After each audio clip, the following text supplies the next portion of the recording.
إن الحمد لله والصلاة والسلام على رسول الله أما بعد أعوذ بالله من الشيطان الرجيم بسم الله الرحمن الرحيم إنما المؤمنون إخوة فأصلحوا بين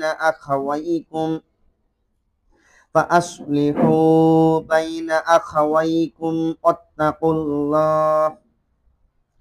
واتقوا الله لعلكم ترحمون قال رسول الله صلى الله عليه وسلم المؤمن للمؤمن كالبنيان يشد بعضه بعضا وشبك بين أصابعه আল্লাহ সুবহানাহু ওয়া তাআলার দরবারে লাখো কোটি শুকরিয়া, লাখো কোটি সুজুদ যে আল্লাহ সুবহানাহু ওয়া তাআলা আমাদেরকে অদ্যাবধি পর্যন্ত অত্র জুমুয়া পর্যন্ত আমাদেরকে সুস্থ রেখেছেন, সবল রেখেছেন। সজ্ঞানে আমাদেরকে সলাতুল জুমুয়া আদায়ের লক্ষ্যে আল্লাহর জমিনে আল্লাহর দ্বীন বাস্তবায়নের লক্ষ্যে আমাদের সকলকে একত্রিত করে দিয়েছেন। এই জন্য মনিবের দরবারে শুকরিয়া বলি আলহামদুলিল্লাহ। সাল্লাল্লাহু আলা মুহাম্মদ সাল্লাল্লাহু আলাইহি ওয়াসাল্লাম। এই উপস্থিতি পূর্ণ মনোযোগ মিম্বারের দিকে থাকা লাগবে, খতিবের দিকে থাকা লাগবে, আল্লাহর ওহির কথার দিকে থাকা লাগবে। অন্য কোনো দিকে মনোযোগ স্থাপন করা যাবে না। খুবই জটিল, খুবই কঠিন একটি বিষয় নিয়ে আজকে আপনাদের সামনে আমি হাজির হয়েছি। রব্বে কারিম আমাকে তৌফিক দান করলে অত্র তেলাওয়াতকৃত আয়াতের উপর, পেশকৃত হাদিসের উপর পূর্ণ আলোচনা কভার করার চেষ্টা করব। ওমা তাওফীকি ইল্লা বিল্লাহ সুবহানাকা লা ইলমা লানা ইল্লা মা আল্লামতানা ইন্নাকা আনতাল আলিমুল হাকিম। আজকের আলোচ্য বিষয় হচ্ছে ভ্রাতৃত্ববোধ, মুসলিম ব্রাদারহুড। আরবিতে বলা হয় ইকওয়ান, বাংলাতে বলা হয় ভ্রাতৃত্ববোধ। ভাই ভাইয়ের বন্ধন, ভাই ভাইয়ের সম্পর্ক, ভাই ভাইয়ের সম্পর্ক, ভ্রাতৃত্ববোধ। ভ্রাতৃত্বের অবিচ্ছেদ্য বন্ধনে যারা আবদ্ধ হয়, এই বিষয়টি নিয়ে কথা বলবো। আল্লাহ রাব্বুল আলামিন ভাই ভাইয়ের সম্পর্ক কেমন হবে এই ব্যাপারে মহান স্রষ্টা খালিক জগৎবাসীর উদ্দেশ্যে কি বলেছে এইটা আমরা জানবো।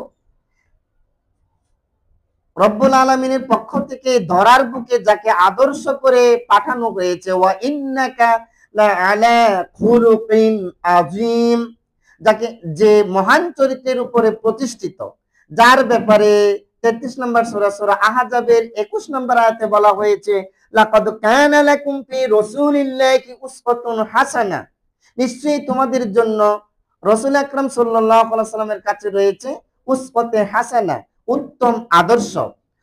উনি এই বিষয়টির উপরে কি বলেছে আমরা জানবো আল্লাহর কাছ থেকে, আমরা জানবো রাসূল আকরাম সাল্লাল্লাহু আলাইহি ওয়াসাল্লামের কাছ থেকে। আমি আপনাদের সামনে মহাবিশ্বয় মহাগ্রন্থ আল কোরআনের 49 নম্বর সূরা আল হুজরাতের 10 নম্বর আয়াত তেলাওয়াত করেছি।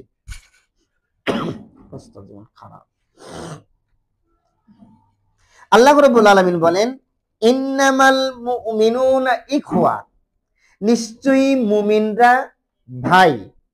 ভাই ভাই, মুমিনরা কি ভাই ভাই, কথা বোঝা লাগবে। ফাআসলিহু বাইনা আখাওয়াইকুম, মুমিনদের মাঝে মধ্যে ঠুনকু ব্যাপার ঘটে যেতে পারে, কিছু কথা কাটাকাটি, কিছু অশ্রাব্য কথা, কিছু বাকবিতণ্ডা, এইরকম কিছু হয়ে যেতে পারে। তবে এটা বিরাট আকার ধারণ করবে না, ইলাহি কাণ্ড হবে না সেটা। এই জন্য আল্লাহ রাব্বুল আলামিন বলেছে ফাআসলিহু বাইনা আখাওয়াইকুম, তোমরা তোমাদের ভাইদের মধ্যে শুধরিয়ে দাও, তোমরা তোমাদের ভাইদের মধ্যে সংশোধন করে দাও, তোমরা তোমাদের ভাইদের মধ্যে শান্তি সমঝোতা এইগুলি স্থাপন করে দাও। ফাআসলিহু বাইনা আখাওয়াইকুম, এই সমস্ত ব্যাপার যেন তুমুল আকার ধারণ না করে, এই জন্য রব্বে কারীম বলছে ওয়াত্তাকুল্লাহ, আল্লাহকে ভয় করো, লাআল্লাকুম তুরহামুন, তাহলে তোমরা হবে অনুগ্রহ প্রাপ্ত, ফদল প্রাপ্ত হবে, অনুগ্রহ প্রাপ্ত হবে। তাহলে আল্লাহ পুরো আয়াতে কি বলেছে?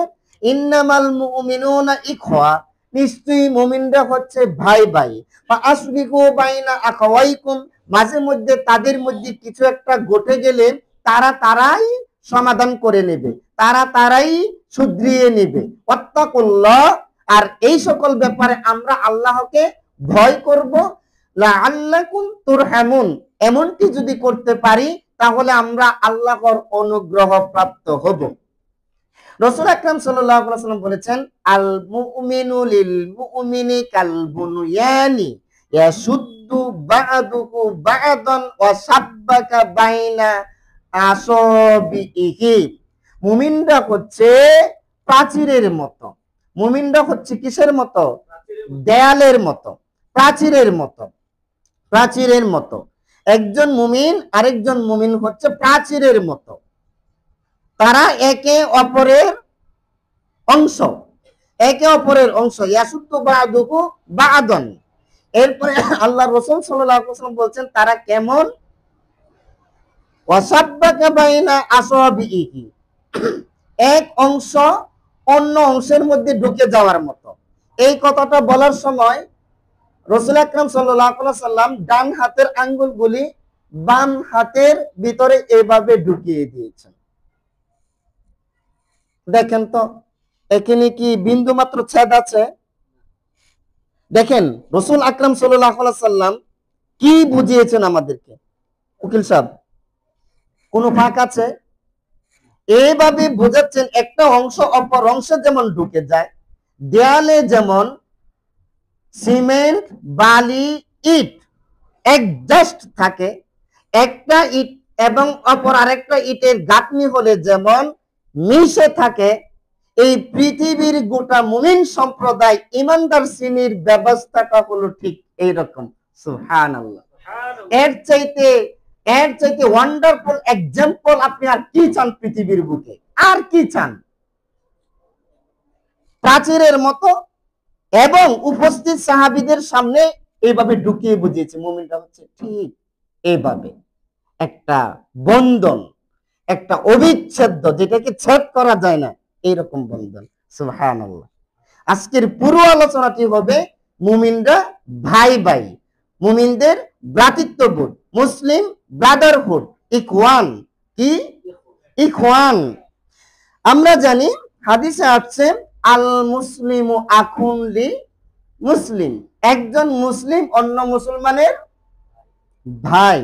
আমরা আরো জানি হাদিসে আসছে আল মুমিনু কা জাসাদিন ওয়াহিদিন, মুমিনরা হচ্ছে একটা দেহের নেই, মুমিনরা হচ্ছে একটা দেহের নেই, মুমিনরা একটা দেহের নেই।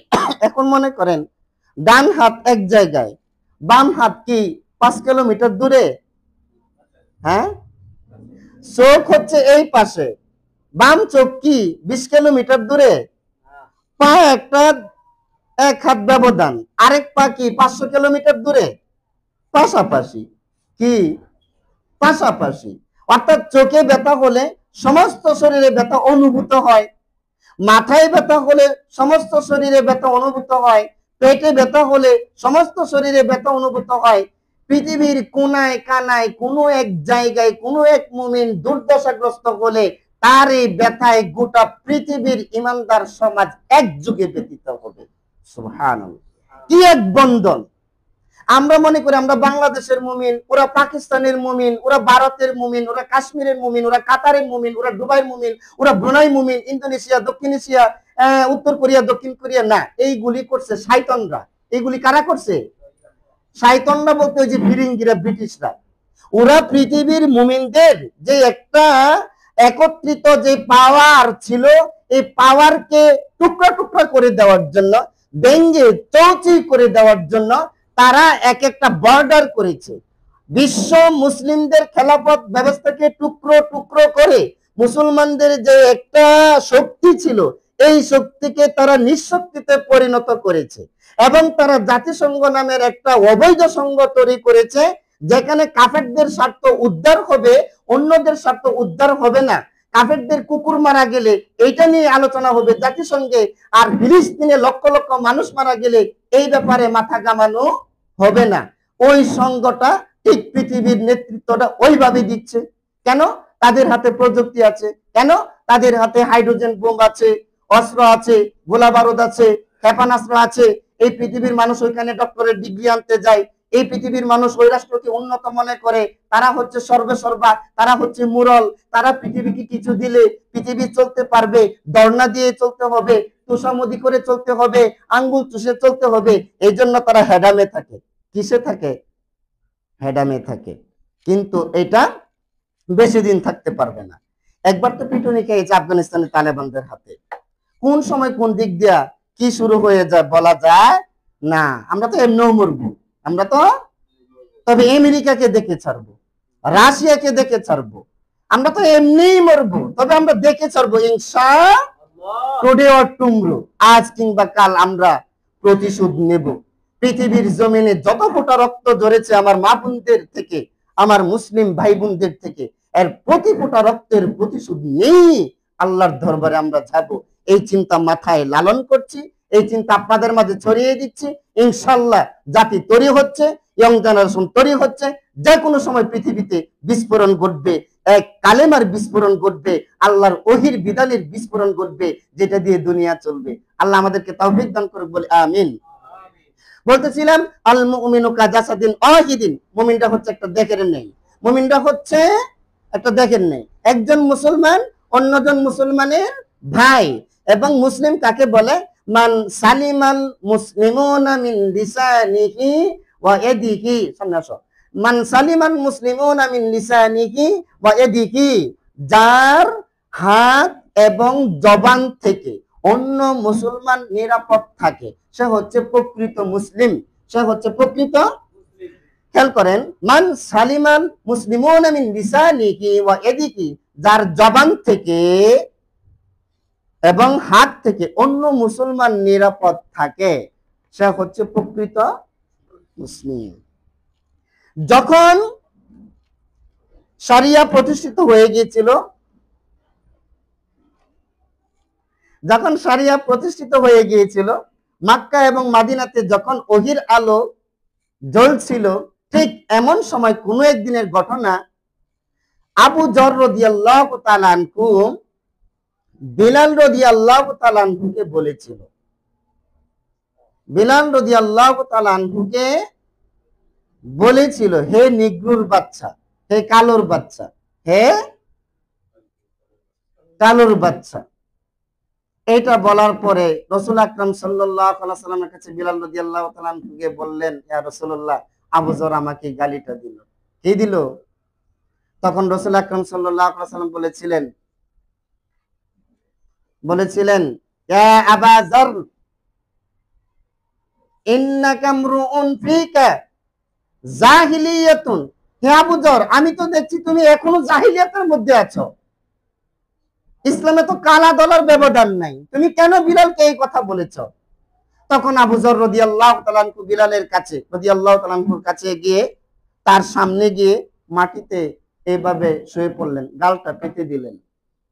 গালটা পেতে দিয়ে বললেন, বিলাল, আমি কেন আমার এই মুখ থেকে কথাটা বের করলাম, আমি তোমাকে কেন এমন শব্দ ব্যবহার করলাম, তুমি আমার গালের উপর পাড়া দিয়ে প্রতিশোধ নাও। সুবহানাল্লাহ। ফাসলিহু বাইনা আখাওয়াইকুম, তাদের মধ্যে যদি কোনো একটা কিছু ঘটে যায়, সাথে সাথে তারা শুধরিয়ে নেয়, সাথে সাথে তারা, তাহলে কি বোঝা যাচ্ছে না? অত্যা করলো, আল্লাহকে ভয় করো, লাআল্লাকুম তুরহামুন, তাহলে আল্লাহর অনুগ্রহ অনুকম্পা পাওয়া যাবে। সুবহানাল্লাহ।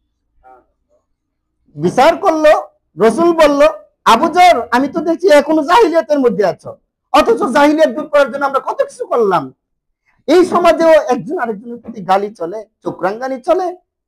তখন বললো আমার গালের উপর পাড়া দিয়ে তোমার প্রতিশোধ নেব। সুবহানাল্লাহ। এই ছিল মুমিন, এই ছিল মুমিন। আর আমরা, ওরে বাবা রে বাবা, বড় ভাই যদি একটু শান্ত থাকে, বাবা যদি প্যারালাইজ থাকে, চলে বলে কৌশলে সবকিছু আমার নামে, সবকিছু। ছোট ভাইরা যখন বুঝদার হয় তখন বলে ভার্সিটিতে পড়ার সময় আমি খরচ দিছি না, এই সলিমুদ্দিন তুই কিসের খরচ দিয়েছিস? বাবার সম্পত্তি তো তুই ব্যবহার করে তার পকেটে দিয়েছিস, কথা কি ঠিক নয়? এটা মনে হয় আহলে হাদিসের সমাজে নাই, আছে নাই? কম্পিউটার দিয়ে যাচাই করছেন? আছে, অভাব নাই। আমরা সহি মানহাজের দাবিদার, তাই না? এইগুলি ফিটনি ছাড়া ঠিক হবে না, শুধু কথাই দুনিয়া সুন্দর হবে না। আসতেছে প্রিয় উপস্থিতি, পিটুনি লাগবে। তাহলে মুমিনরা হচ্ছে ভাই ভাই। তাহলে ইসলামের সম্পর্ক স্থাপিত হয় ইমানের ভিত্তিতে, আকীদার ভিত্তিতে, রক্তের ভিত্তিতে নয়। রক্তের, যেমন হাবিল এবং কাবিল। হাবিল ছিল মুসলিম, কাবিল ছিল কাফির। কাবিল কি ছিল? কাফির। তো কাফির কি মুমিনদের ভাই হতে পারে? তাহলে তো আল্লাহ পাক বলছে ইন্নামাল মুমিনুনা ইখওয়া, মুমিনরা হচ্ছে ভাই।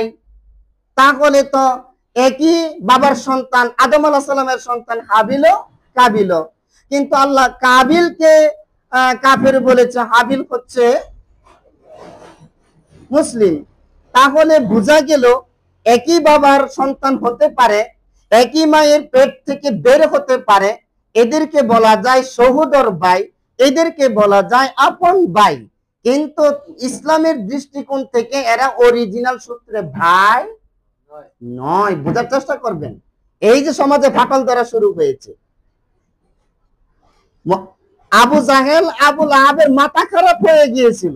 মুহাম্মদ সাল্লাল্লাহু আলাইহি ওয়াসাল্লাম এমন এক অভিযান সমাজের বুকে শুরু করেছে, ভাই থেকে ভাইকে আলাদা করে দিচ্ছে, বাবা থেকে সন্তানকে আলাদা করে দিচ্ছে, স্বামী থেকে স্ত্রীকে আলাদা করে দিচ্ছে, একটা বিভাজন সৃষ্টি করে দিচ্ছে। তখন মুরলদের মাথা গরম হয়ে যাচ্ছে, আহারে ঘরে ঘরে জঞ্জাল, ঘরে ঘরে ডিভাইডেড, বিভাজন সৃষ্টি হয়ে যাচ্ছে। না না, এগুলি চলতে দেওয়া যায় না। সমাজটা আমরা হুকুম দিলে পুরো সমাজ এক হুকুমে চলে, ও এসে কি না কি করছে, এগুলি কি চলতে দেওয়া যায়? মোল্লারা যদি প্রতি ডিস্ট্রিক্টে মাহফিল করে 10 লক্ষ 20 লক্ষ লোক হয়, আর আমাদের গুমর যদি ফাঁস করে দেয়, যে কোনো সময় রাষ্ট্র নড়ে উঠবে। এই জন্য তাদের জন্য আইনাগর, এই জন্য তাদের জন্য মিজানুর রহমান আজারের মাহফিলে, মামুনুল হকের মাহফিলে, মুজাফর বিন মহসিনের মাহফিলে যে জনতা হয়, অন্যদেরকে গাড়ি ভাড়া দিয়ে, টিফিন খরচ দিয়ে, মানে নানান কিছু দিয়ে, বিনোদন দিয়ে, নাচ গান দিয়ে, এইভাবে তো ধরে রাখা যায় না। টাকা খরচ করে আমরা সমাবেশে কথা বলতে পারি না, বিশৃঙ্খলা সৃষ্টি হয়।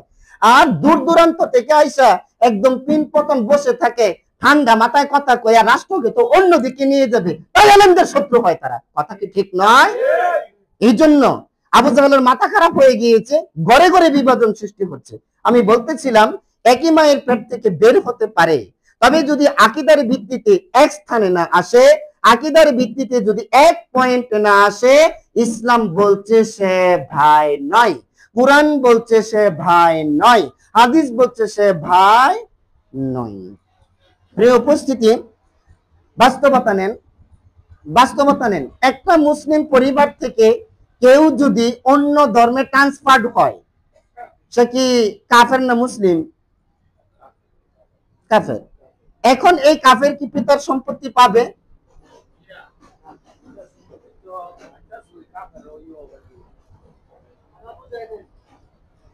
মনে করেন এটা মুসলিম পরিবার, এখানে 5 জন ছেলে আছে, 2 জন ছেলে অন্য ধর্ম গ্রহণ করছে। এখন কি এই পরিবারের মুসলিম বাবার যে পৈতৃক সম্পত্তি, যেই 2 জন এখান থেকে চলে গিয়েছে অর্থাৎ কাফের হয়েছে, সে কি এই বাবার সম্পত্তি পাবে? পাবে না। কেন পাবে না? ও তো একই বাবার সন্তান, একই মায়ের পেট থেকে বের হয়েছে, পাবে না কেন? হ্যাঁ, এইটা যেমন বুঝেছেন, ঠিক আকীদার ভিত্তিতে কেউ যদি পূর্ণাঙ্গ ইসলাম গ্রহণ না করে, আকীদার ভিত্তিতে যদি ইলাহি কথা মেনে না নেয়, আকীদার ভিত্তিতে যদি গণতন্ত্র না ছাড়ে, আকীদার ভিত্তিতে মজবুত ভাবে ইসলামটা গ্রহণ না করে, এই পরিবারে এক পরিবারই একজন মুসলিম আরেকজন কাফের, তাকে ভাই বলা যাবে না। বলবেন এত বড় কঠিন কথা, আমরা ইসলাম আপনাদেরকে দিচ্ছি না এজন্য কঠিন মনে হচ্ছে। যদি এই আলোচনাটা নামাজ রোজার মতো ঘন ঘন হতো, তাইলে এটা সূরা ফাতিহার মতোই মনে হতো। কথা কি ঠিক নয়? এইগুলি বললে তো একটু অ্যাঙ্গেলে থাকবে ইমাম, একটু চোখে চোখে থাকবে, হুজুর তো অন্য মাইন্ডের, হুজুর তো অন্য চিন্তা লালন করে। না না, যে বেশি বেশি নামাজ রোজা ওয়াজ করে তাকে আমাদের মসজিদে রাখা লাগবে। কেন? এতে ঝামেলা নাই, দান বান যে কোনো জায়গা থেকে টাকা কামানো যাবে, হুজুর জুমার দিন কিছু বলবে না, আমরা নিরাপদে আমাদের পকেট গুলো গরম করতে পারবো। এই জন্য ঠান্ডা মাথায় যারা থাকে সমাজে, তারাই কিন্তু ইমামকে চলে বলে বোল্ড আউট করে, তারাই কিন্তু করে। তার টক্করটা নেতাদের সাথেই হয়েছে। এই পৃথিবীতে সকল নবীদের টক্করটা কাদের সাথে হয়েছে?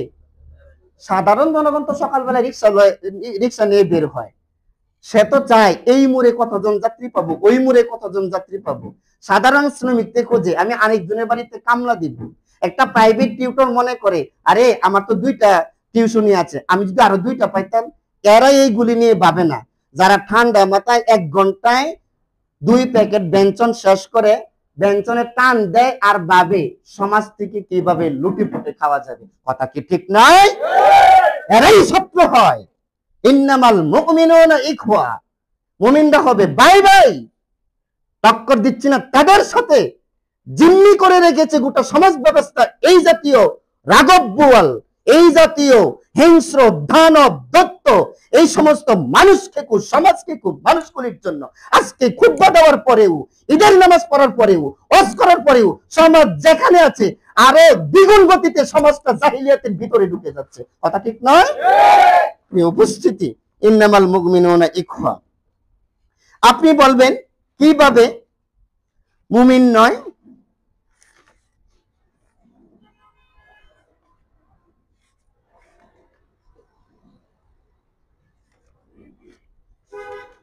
নূহ আলাইহিস সালামের ব্যাপারে আল্লাহ রাব্বুল আলামিন বলেছে সূরা হুদের 45, 46, 47 এই 3টি আয়াত আল্লাহ পাক বলেন ওয়া নাদা নূহুর রাব্বাহু ফাকালা রাব্বি ইন্নাবনি মিন আহলি ওয়া ইন্না ওয়া'দাকাল হাক্কু ওয়া আনতা আহকামুল হাকিমিন। ওয়া নাদা নূহুর রাব্বাহু, নূহুর রব তাকে ডেকে বলল, ফাকালা রাব্বি, নূহ আলাইহিস সালাম বলল হে আমার রব, ইন্নাবনি মিন আহলি, নিশ্চয়ই আমার সন্তান হচ্ছে আমার পরিবারের অন্তর্ভুক্ত। ওয়া ইন্না ওয়াদাকাল হাক্কু, নিশ্চয়ই আপনার ওয়াদা হচ্ছে সত্য। ওয়া আনতা আহকামুল হাকিমিন, আর আপনি হলেন বিজ্ঞ বিচারক, বিজ্ঞ বিচারক। আল্লাহ রাব্বুল আলামিন কি বললেন? ক্বালা ইয়া নূহ, আল্লাহ বললেন হে নূহ, ইন্নাহু লাইসা মিন আহলিক, সে তোমার পরিবারের অন্তর্ভুক্ত নয়। নূহ আলাইহিস সালামের ছেলে কেনান ইসলাম গ্রহণ করে নাই। নূহ আলাইহিস সালাম বলতেছে সে আমার অন্তর্ভুক্ত পরিবারের। আল্লাহ বলতেছে ইন্নাহু লাইসা মিন আহলিক, না সে তোমার পরিবারের অন্তর্ভুক্ত না। তাহলে মুসলিম বাবার ঔরসে জন্মগ্রহণ করলেই যদি মুসলিম হয়, তাহলে তো এই ছেলেটা মুসলিম থাকার কথা ছিল, মানে নাই। ইন্নাহু আমালুন গায়রি সালিহ, তার মধ্যে ভালো আমল নাই, গায়রি সালিহ মানে সুন্দর আমল নাই, দুরাচার, পাপাচার, পাপিষ্ট। এরপরে আল্লাহ রাব্বুল আলামিন বলল হে নূহ, যখন চুলার মধ্যে পানি উঠবে তখন নৌকার মধ্যে, কিস্তির মধ্যে সকল পানির ভিতর থেকে 1 জোড়া করে নিয়ে নেবে, আর যারা ঈমানদার তাদেরকে শুধু এটার ভিতরে তোলা হবে, আর যারা আমাকে মানে নাই তাদেরকে তোলা যাবে না। যখন নৌকা ভেসে যাচ্ছিল তখন ছেলেকে বলল কাম্মানা আমাদের আছে না, কাম্মানা আমাদের সাথে চলো। তখন আল্লাহ রাব্বুল আলামিন বলছে, আমি বলি নাই ইন্নাহু লাইসা মিন আহলি, সে তোমার সন্তান নয়, পরিবারের অন্তর্ভুক্ত নয়? বলার পরে আবার কেন বললে? তখন নূহ আলাইহিস সালাম বলল, আল্লাহ তুমি আমাকে ক্ষমা করে দাও, তুমি আমাকে ক্ষমা করে দাও, মাফ করে দাও। যখন বলেছিল তুমি বাঁচবে কোথায়, আমি পাহাড়ের উপরে উঠবো, তখন তো পাহাড়কেও ছাড়িয়ে গিয়েছে পানি, সে আরেক ইতিহাস। আমি নূহ আলাইহিস সালামের ঘটনা বর্ণনা করতে চাই নাই। এই বাংলাদেশের মাটিতে তারা বলেছিল আমাদের এই নৌকা নূহ নবীর নৌকা। নাউজুবিল্লাহি মিন যালিক। মানে ইসলামকে ব্যবহার করে ক্ষমতার গদিকে পাকাপোক্ত করার জন্য যা করার, আর তেল মার্কা মৌলবী যতগুলি পকেটে নেওয়া দরকার আর বাইতুল মুকাররমে বসানো দরকার, জায়গায় জায়গায় সব করেছিল তারা। কথা কি ঠিক নয়? বাইতুল মুকাররমে তুষামতকারী বসিয়েছে, ইসলামিক ফাউন্ডেশন একজনকে বসিয়েছে, যেইভাবে ফতোয়া দিয়ে আমাদের এই রাজ্য ক্ষমতাকে দীর্ঘমেয়াদী করা যায়, ঠিক এই কাজগুলি করেছে। আল্লাহ পাক বলে না, আমা কারু আমা কারাল্লাহ আল্লাহু খায়রুল মাকিরিন ইন্নাহুম আকিদুনা কায়দা ওয়া আকিদু কায়দা ওয়া মাহিলিল কাফিরিনা আমহিলহুম রুয়াইদা। তুই যদি 2 ঘন্টা চিন্তা করস, তো এরপরে তো তোর ঘুমানো লাগে 10 ঘন্টা। আমার আল্লাহর তো কোনো ঘুম নাই, আমার তো এমনি কৌশলী। তো সমস্ত পৃথিবীর মানুষের কৌশল এক জায়গায় করলে যা হবে, আমি শুধু কুম বললো আর সব মিসমার হয়ে যাবে। তাই হয়েছে বাংলাদেশের মাটিতে। কথা কি ঠিক নয়? আমি বলতেছিলাম মুমিনরা হচ্ছে ভাই ভাই। প্রিয় উপস্থিতি, তাহলে আমরা ভাই ভাই হয়ে সমাজের বুকে থাকবো। মুমিনরা অবিচ্ছেদ্য বন্ধনে আবদ্ধ থাকবে। মুমিনরা হচ্ছে সুদৃঢ় প্রাচীরের নেই, মুমিনরা হচ্ছে একটা দেহের নেই। মুমিনদের মধ্যে মাঝে মধ্যে বিচ্যুতি ঘটে গেলে সাথে সাথে তারা সেটা মীমাংসা করে নেবে, কাল বিলম্ব করবে না, এর জন্য ফতোয়া দিবে না। ওরা হচ্ছে আহলে খবিস, ওরা হচ্ছে কাফের, ওরা ওদের মুখে প্রস্তাব করে দাও, ওরা ইসলামী নাই, ওরা এই দেশেই জায়গা হবে না, ওদেরকে এই ভারত পাঠাও, নানা ধরনের কথা নিয়ে আমাদের ঐক্যকে ভাঙ্গন করে দিচ্ছে। অথচ আমাদের মধ্যে ছোট কিছু বিষয় হলে আমরা এটা সংশোধন করে নেব। তারা তো ঠিকই মদের বার বসিয়েছে, তারা তো ঠিকই লন্ডনে বাড়ি বানাচ্ছে, তারা তো ঠিকই ক্ষমতাকে ব্যবহার করে এক একজন নেতার ঘরে টাকার ব্রিফকেস পাওয়া যাচ্ছে, ঠিকই তাদের বউয়ের পা থেকে মাথা পর্যন্ত স্বর্ণ ঠিকই আছে, তারা তো ঠিকই তাদের ছেলেগুলি বাহিরে লেখাপড়া করাচ্ছে। আমরা মৌলবীরা কামড়ায়া ইসলামকে আরো অনেক দূরে নিয়ে যাচ্ছি। সুতরাং এইগুলি বাদ দিয়ে আমরা আমাদের বিষয়গুলি সংশোধন করে এই দুনিয়া আমাদের হাতের মুঠোয় আনতে হবে। এখন সেই কথাই বলে দিচ্ছে বিশ্ব পরিস্থিতি। কথা কি ঠিক নয়? কামড়া কামড়ি বাদ দেন, দলাদলি বাদ দেন, হিংসা বিদ্বেষ বাদ দেন, মনোমালিন্য বাদ দেন, ছোট ছোট বিষয় এইগুলিকে বোল্ড আউট করে আসুন এবার কিভাবে জাতিসংঘকে মিসমার করে দিয়ে, নেটোকে মিসমার করে দিয়ে, সারকে মিসমার করে দিয়ে এক ওহির বিধানে গোটা পৃথিবী কিভাবে চলবে, আসুন আমরা আমাদের বাচ্চাদেরকে এই চিন্তা দিয়ে বড় করি। আমরা আমাদের স্ত্রীদেরকে এই গল্প শোনাই বিছানায় শুয়ে ঠান্ডা মাথায়। তখন হবে ফ্যামিলিগুলি ওহির ভিত্তিতে পরিচালিত। তখন সমাজ, বাজার, সংসদ, গণভবন, মন্ত্রণালয়, সচিবালয় সব এই সেটিং এ হয়ে যাবে, মাইন্ড সেটআপ সকল জায়গায় চলে যাবে। তখন পৃথিবীতে শান্তির সুবাতাস বইবে। কথা কি ঠিক নয়? প্রিয় উপস্থিতি, তাহলে মুমিনরা কি রকম? আল্লাহ রাব্বুল আলামিন পবিত্র কোরআনুল কারীমের 3 নম্বর সূরা আল ইমরানের 103 নম্বর আয়াতে বলেন, খেয়াল করুন, ওয়াতাসিমু বিহাবলিল্লাহি জামিআন ওয়া লা তাফাররাকু। তোমরা ঐক্যবদ্ধভাবে আল্লাহর রশিকে ধারণ করো, ধরো। আল্লাহর রশি বলতে আল্লাহ কি আরশে আজিম থেকে ওই যে কাছি খেলা দেয় না, দেখছেন? ওই দুই ধারে যে ওইদিকেও লোক থাকে, এইদিকেও লোক থাকে, এইদিকেও টানে, এইদিকেও টানে। বিবাহিত অবিবাহিত গ্রুপ, কার শরীরে কতটুকু শক্তি আছে? রশিটা অনেক মোটা থাকে না, দেখছেন কিনা? এখন তো টানাটানি করে। আল্লাহ কি আরশে আজিম থেকে এই পৃথিবীর বুকে একটা রশি দিবে, আর পৃথিবীর মুমিনরা এটা ধরবে, আর আল্লাহ টান দিয়া জান্নাতে নিবে। ব্যাপারটা কি এমন? আল্লাহর রশি বলতে হাদিসে আসছে আল কুরআনু হাবলুল্লাহ, আল কুরআনু এটা হচ্ছে রশি, এটা হচ্ছে ধরার বিষয়। রাসূল আকরাম সাল্লাল্লাহু আলাইহি ওয়াসাল্লাম বিদায় হজ্জের ভাষণে বলেছিলেন, তারাকতু ফীকুম আমরাইন লান তাদিল্লু মা তামাসসাকতুম বিহিমা কিতাবাল্লাহি ওয়া সুন্নাতি রাসূলি। I am leaving for you two things, the Quran and the Sunnah. You will never be led to an evil path if you follow these two things strictly. আমি তোমাদের মাঝে দুটি জিনিস রেখে যাচ্ছি, একটি হচ্ছে কিতাব আল্লাহ, স্পিচ অফ আল্লাহ, আরেকটি হচ্ছে সুন্নাতে রাসূলুল্লাহ, স্পিচ অফ প্রফেট সাল্লাল্লাহু আলাইহি ওয়াসাল্লাম। যতদিন পর্যন্ত মা তামাসসাকতুম এই দুইটার অনুসরণ করবে, আঁকড়ে ধরবে, লাং তাদিল্লু, পৃথিবীর কোন শক্তি তোমাদেরকে সিরাতে মুস্তাকিম থেকে সরাতে পারবে না।